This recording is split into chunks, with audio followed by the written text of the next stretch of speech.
Hello students, today I am going to begin third lecture on class 10th physics. It is on the chapter refraction. It is not on the third lecture on the physics. It is the third lecture on the topic refraction. It's clear. Up to now you have studied what is refraction, what are the laws of refraction. Now today we will start from principle of reversibility of path of light. What is the principle of reversibility of path of light? So see here, you can see principle of reversibility means light retraces its path. Light retraces its path. As we know that in reflection what happens? If the ray of light is falling perpendicularly, then what will happen? It will retrace its path. This is a plane mirror and a ray of light is falling perpendicularly over it, normally over it. When it will fall normally, what will happen? It will retrace its path, it will return back on its path. It's clear? This is in the reflection. Now the same thing, how will you achieve in the refraction? So suppose this is a surface which is separating two medium. This is the medium 1 and this is the medium 2. Suppose above this there is air and below this there is glass. Means here we have taken this as rarer and this as denser. You can take opposite also, this one as denser and this one as rarer. Here I have taken this. Now let a ray of light is falling obliquely on the surface separating these two medium. It's clear, here it is falling obliquely. This is the incident ray. What is point O? It is the point of incidence. So at point of incidence you draw the normal to the refracting surface. Here SOS dash is the refracting surface. The surface at which the bending takes place. So we have drawn the normal. It's clear. This is the incident ray. This will be the angle of incidence. If there is same medium in both sides, then what will happen? It would have gone along this direction, provided the medium 1 and medium 2 both are same. If these two are the same medium, then it would have gone along this without deviation. But since there is the difference of medium, so what will happen? It will go in this way. This is the refracted ray. This angle is known as angle of refraction. It's clear? This you can name as B. Now if you place a plane mirror normal to the refracted ray. Normal to the refracted ray, if we place a plane mirror. Here I have placed a plane mirror. It's clear? This plane mirror is placed here. So what will happen? When plane mirror will be placed, the ray of light will retrace its path. Means now it will become incident ray, which was earlier refracted ray, now becomes incident ray. And this was earlier incident ray, now becomes refracted ray. Means you can see here, if we make a table here, incident ray, then refracted ray. So you can see when ray of light was going from medium 1 to the medium 2, when it was moving from medium 1 to the medium 2, what was incident ray? AO. Refracted ray? OB. But when it is moving from 2 to 1, what? BO becomes incident ray. Refracted ray? OA. Means it has reversed on the same path. And because of what? Because of reflection of refracted ray on a plane mirror which is placed perpendicular to its path. Because of reflection of refracted ray by a plane mirror which is placed perpendicular to its path. What is angle of incidence? So if you see angle of incidence, here earlier it was I and now it is angle of refraction is R. Angle of refraction is R. when ray of light was moving from 1 to 2. But when it is moving from 2 to 1, this R will become angle of incidence. I will become angle of refraction. It's clear? So if you write 1 mu 2, what is 1 mu 2? It is the refractive index of 2 with respect to 1. So it will be equal to the sine of angle of incidence upon sine of angle of refraction, that is sine I upon sine R. If you calculate 2 mu 1, 2 mu 1 is what? Here when ray of light is moving from 2 to 1, medium 2 to the medium 1, it will be equal to the ratio of sine of angle of incidence, but now angle of incidence is sine R upon sine I. If we see both the relations, then we find that they are reciprocal, means 1 mu 2 equals to 1 upon 2 mu 1. 1 mu 2 equals to 1 upon 2 mu 1. This is the relationship. Means you can see here, as we know that A mu G equals to 3 upon 2. So what is G mu A? G mu A will be the reciprocal of this, that is 2 upon 3. It's clear? A mu W 4 upon 3. So what will be W mu A? It will be equal to 3 upon 4. So this is the principle of reversibility of ray of light. How will you state this principle? So you can note down also, if a ray of light goes obliquely from one optical medium to the other optical medium via a certain path, and if a plane mirror is placed perpendicular to the path of refracted ray, then it will retrace its path. That is, refracted ray will become incident ray and incident ray will become refracted ray. This is known as principle of reversibility. Now we will do the experimental verification of laws of refraction. Experimental verification of laws of refraction. So you can see here. Experimental, what are laws of refraction that you know?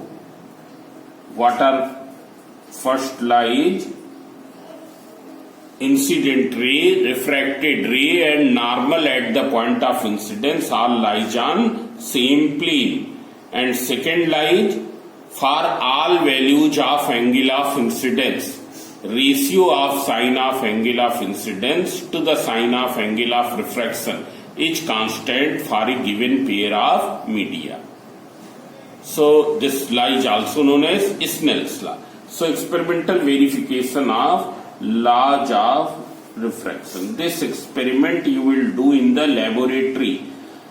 I am explaining how will you do in the laboratory. So you see here, it's clear. Now suppose this is a cardboard. You have seen drawing board in the laboratory.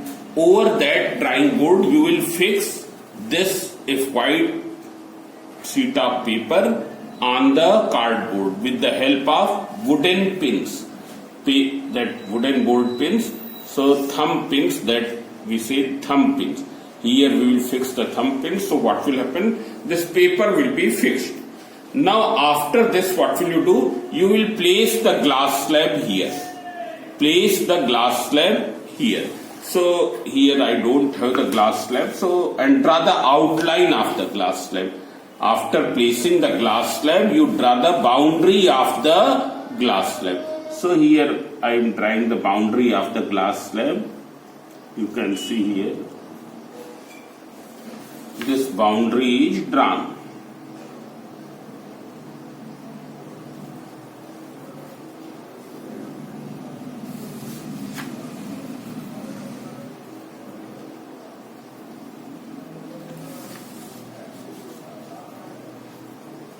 You can see here Here boundary of the glass slab has been drawn.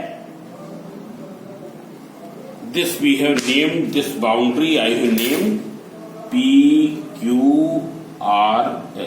After drawing the boundary, you remove the glass slab and take a point O here. Here we have taken a point O here. On this point you draw a perpendicular line. On this I have drawn a perpendicular line.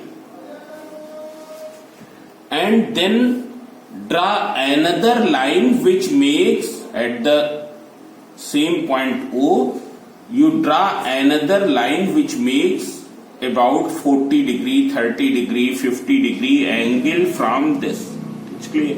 Means here it is like this. This we have named as NOM. It's clear? And here this is a slanting line which makes this angle 40 degree.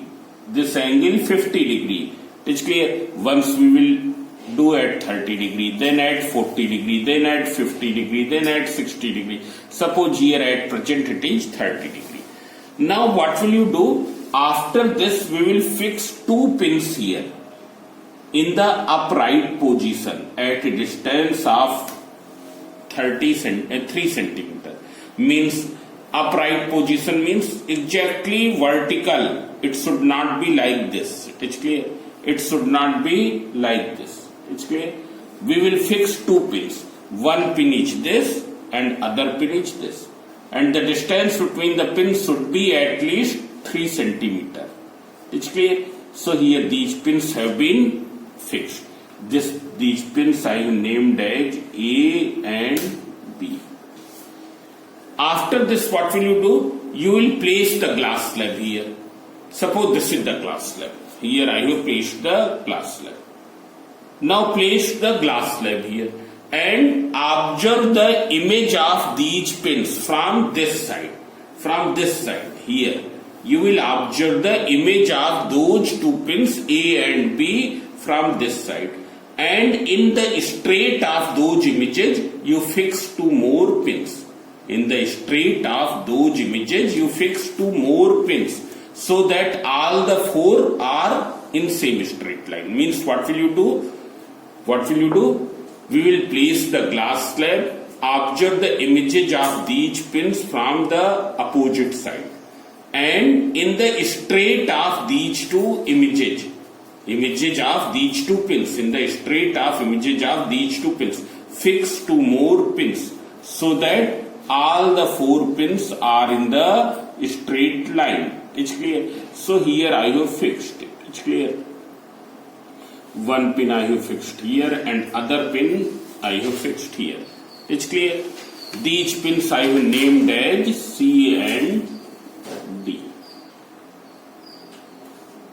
These you will fix the pins in this side in such a way that the images of these two pins which are seen in this side and these two all four are in same straight line. It's clear?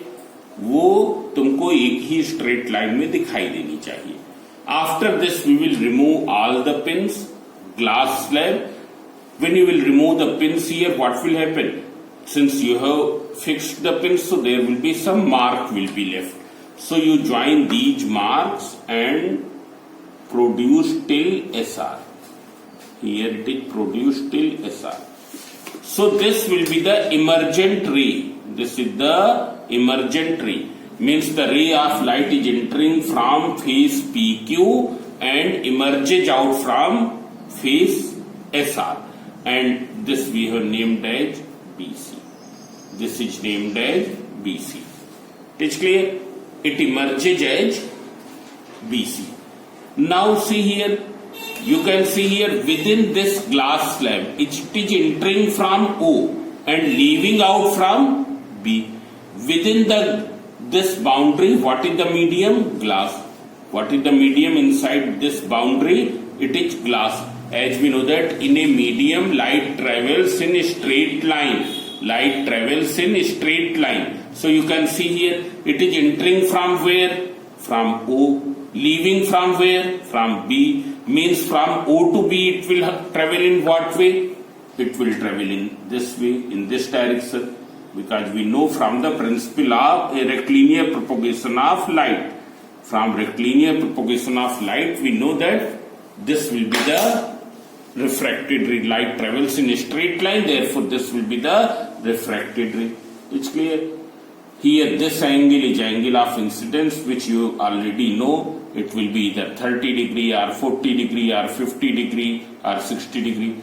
By measuring this angle, you can determine R with the help of the what you call protractor. Yes, you can measure this angle. It is clear. So here I have determined. You can see here I am writing on a different page. Here for different values of I, you determine R. Means once we have taken this as 30 degree, then 40 degree, then 50 degree, then 60 degree, and then 70 degree. We will determine the values of R with the help of this experiment. It's clear? With the help of this experiment, we will determine value of R.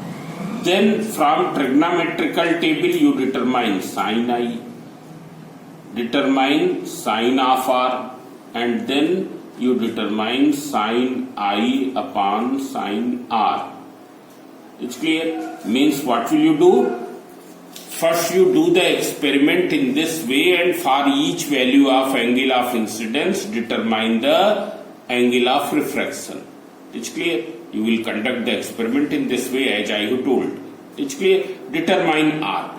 Then you find out sin I, sin R, and then sin I upon sin R. We will find that all these values comes out constant up to one decimal place. Up to one decimal place, all values will be same. Means the second lie is verified. Second lie is verified. Now what about first law? So from the geometry of the diagram, you can see here incident ray, refracted ray, and normal. All are lying on the plane of paper. Therefore, first law is also verified. Incident ray, refracted ray, and normal all are lying on the same plane of paper. Therefore, first law is also verified. Now there is one more way of verifying this second law. Because here you have to determine sin I, sin R, and then so there is too much calculation. So in order to avoid this, there is one more way.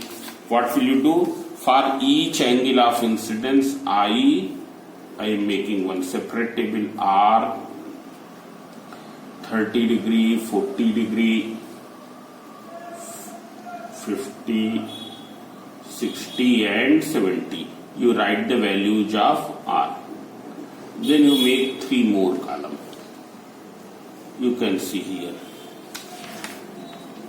Here, if you see, you will find you take a compass here, and with O as center you draw a circle. Here one circle has been drawn with O as center. Here I am drawing.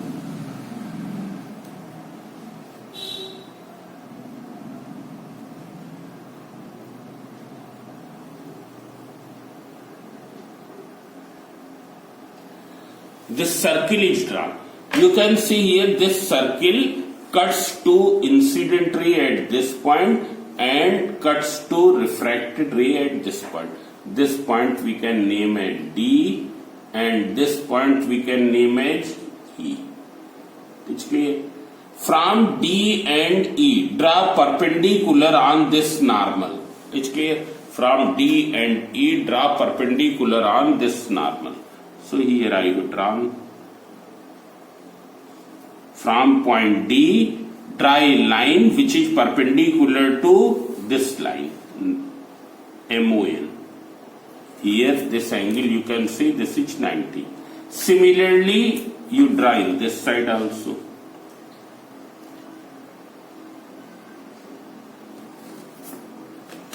this we have named as F and this as G.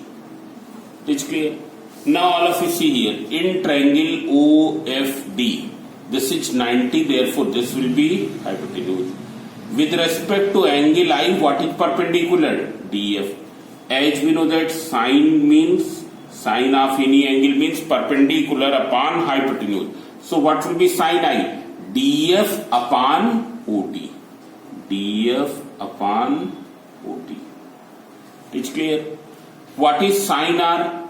So here hypotenuse is OF. OE. Hypotenuse is OE.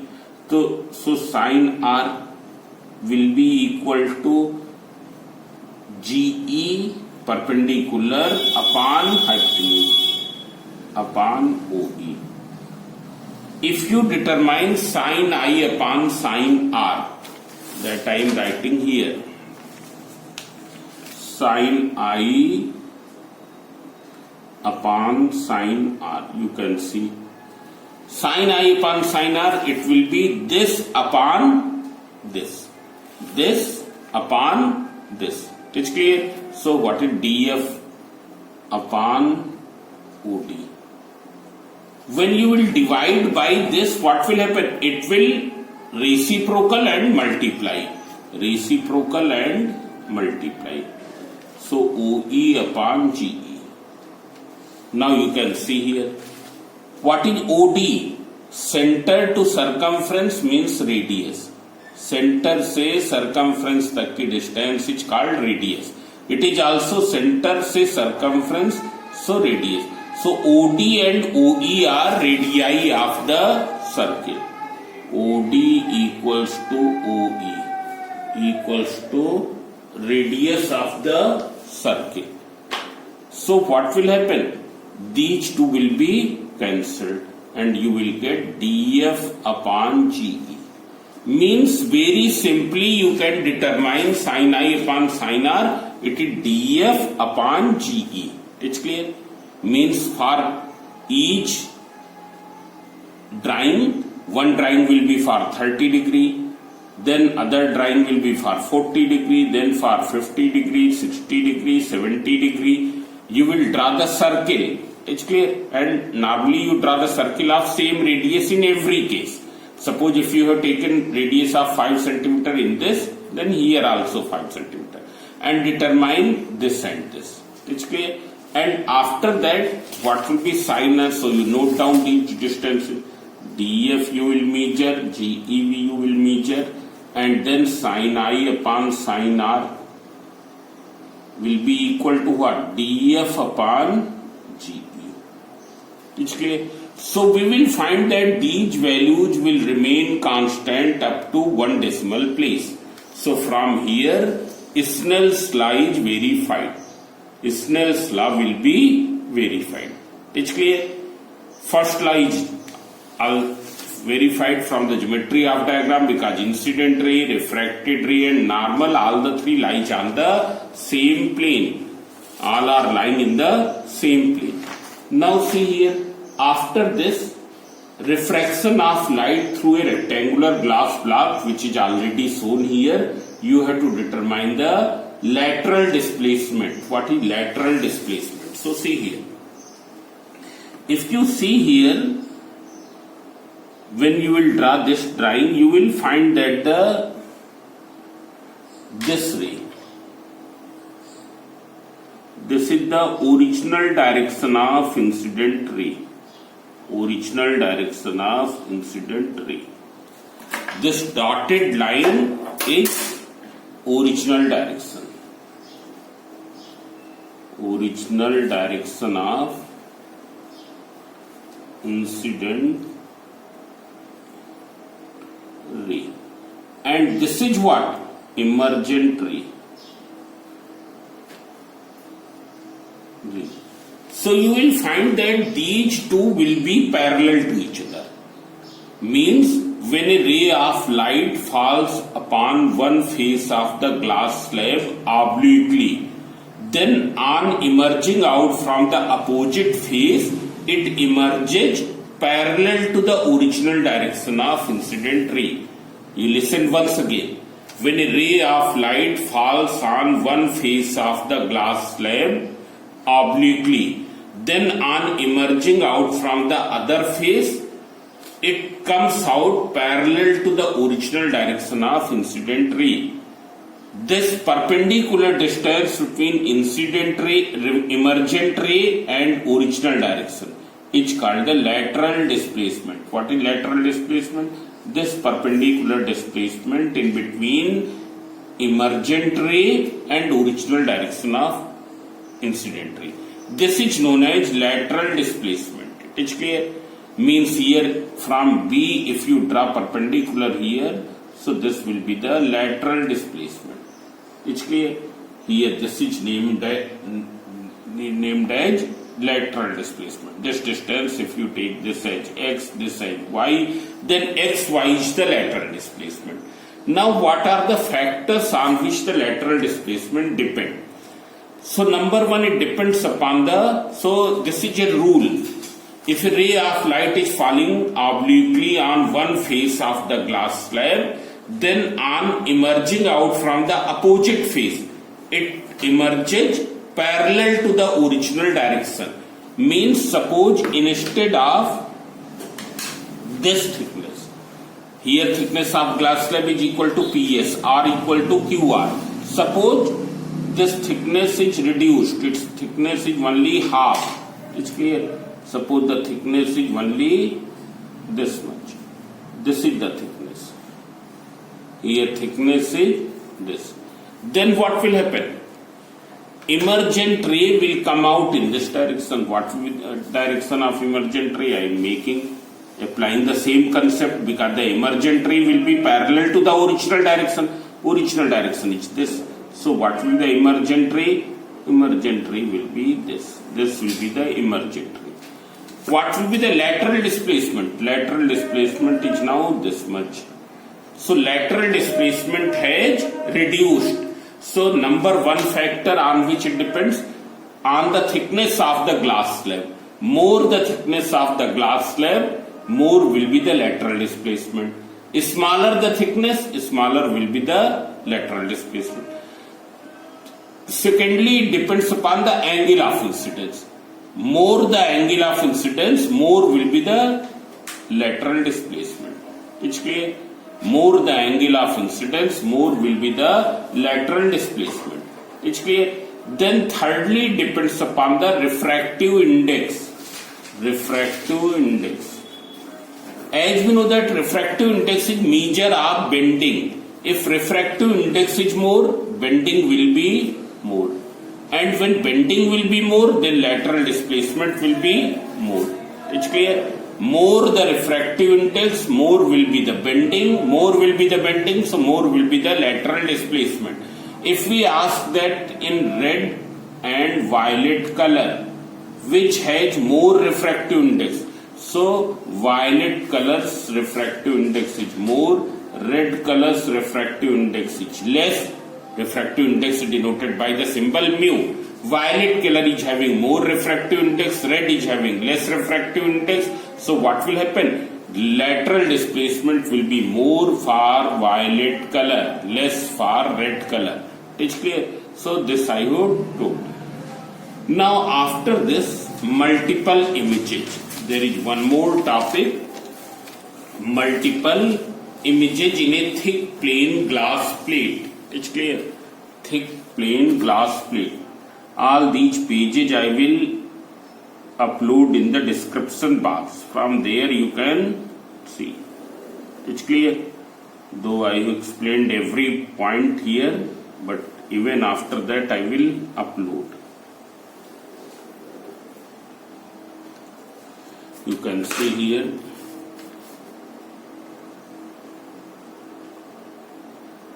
Multiple images from a thick plain glass plate, thick plain glass mirror. Here there is a thick plain mirror. This plain mirror is not thin, it is thick. It's clear? In plain mirror, one side is silvered. So if there is any object which is kept in front of the thick plain mirror, then number of images of that object will be formed. If there is any object which is kept in front of the thick plane mirror, then number of images will be formed. If object is in front of thick plane mirror, then multiple images will be formed. Multiple images will be formed. Multiple images means more than one. More than one image will be formed. You can see here. Here there is an object which is placed here. I have shown here. This is an object which is placed at point this. This point we have taken A. So the one ray which is starting from A and falls perpendicularly to the plane mirror, thick plane mirror. So see here, this I have named as MNPL.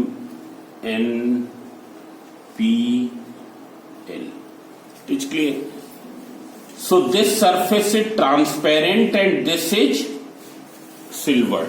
So from here refraction will take place, means from the surface ML what will take place? Refraction. Because that is transparent, and from NP it is a silver surface, so reflection will take place. Reflection will take place. So this ray of light which starts from A falls on the surface ML perpendicularly, what will happen? It will go straight without deviating, means there will be no refraction. And when it reaches here, what will happen? Here it falls perpendicularly. Falling perpendicularly, therefore it will retrace its path. It is retracing its path and return back in this way. Now I have taken one more ray which is falling slantingly. Slantingly means tirche. You can see here this ray. This ray falls slantingly. So you draw the normal here. Since it is falling slantingly, so at this point there will be reflection as well as refraction. But largely there will be refraction. Largely there will be.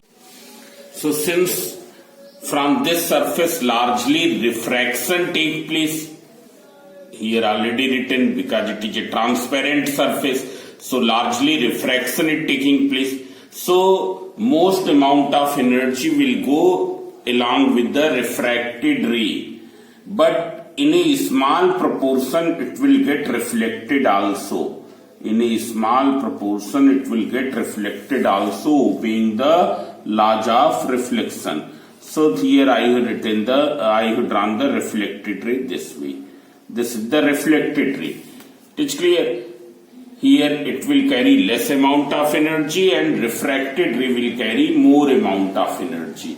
It's clear. Suppose if it is 100 joule, then 90 joule will be carried by this and only 10 joule will be this. When this ray reaches in the observer's eye, he will observe first image of the object A. He will observe first image of the object A, since the observer follows the straight line path. So what will happen? First image will form here at the point T1. First image will form at the point T1. Now see here, this angle is take I. So this is R. It's clear. At this point what will happen? Since silver surface, so largely there will be reflection. There will be in a very small amount, there will be absorption of light. It's clear. So here you draw the line. This will be the normal. what will be this angle? It will be same as this, means this will be equal to R. Suppose 5 joule energy is absorbed here by the silvered surface. So 85 joule will go along the reflected ray, and reflected ray will obey the laws of reflection. Means what will be this angle? This angle will be R. This is carrying how much energy? 85 joule. It's clear? Once again on the surface ML, most amount of light will go with the refracted ray in this side, because now it is going from glass to air. So refracted ray will go in this side. So see here, what will be the direction of refracted ray? First you see that. So most amount of light will get refracted. Since this angle is R, so this angle will also R. This angle is also R. It's clear here, this angle is also R. Now you can see here, now angle of incidence in the denser medium is R. So what will be the angle of refraction in the rarer medium? It will be I. Why? Because the principle, according to the principle of reversibility, here when angle of incidence in the rarer medium was I, angle of refraction in the denser medium was R. So now if the angle of incidence becomes this, then it will become angle of refraction. So now refracted ray will go making what angle?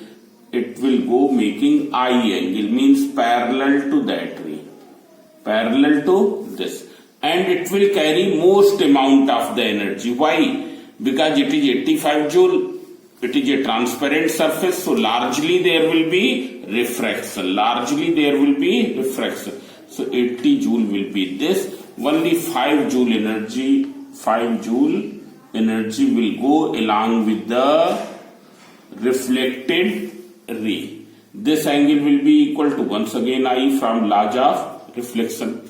It's clear? Now once again some amount of energy will be absorbed here. You draw the normal.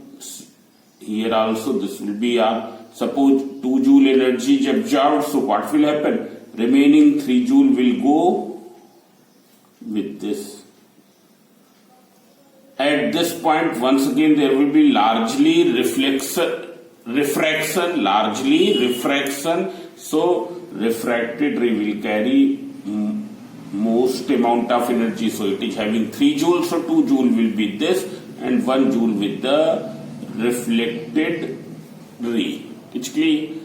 So here you can see that number of images will be formed. One image will be formed because of this ray. It's clear? What is this image? This is the second image. You can see here, this image is the second image. Then one more will be formed because of this. Then some more will be formed. Here some more images will be formed. So multiple images will be formed when an object is kept in front of a thick plane mirror. When it is kept in front of the thick plane mirror, multiple images are formed. And out of those, which one is brightest? One which is carrying more energy. So this will be brightest. E2 second image will be the brightest. It's clear? So its diagram is very, very important. All of you see here. Here all these rays will be parallel. This and this will be parallel. Then this and this will also be parallel. It's clear? So this is all about in this chapter. Not in this chapter, in this part of the chapter. It's clear? Then after this I will do the exercise. So in the next lecture I will do the exercise. So thank you.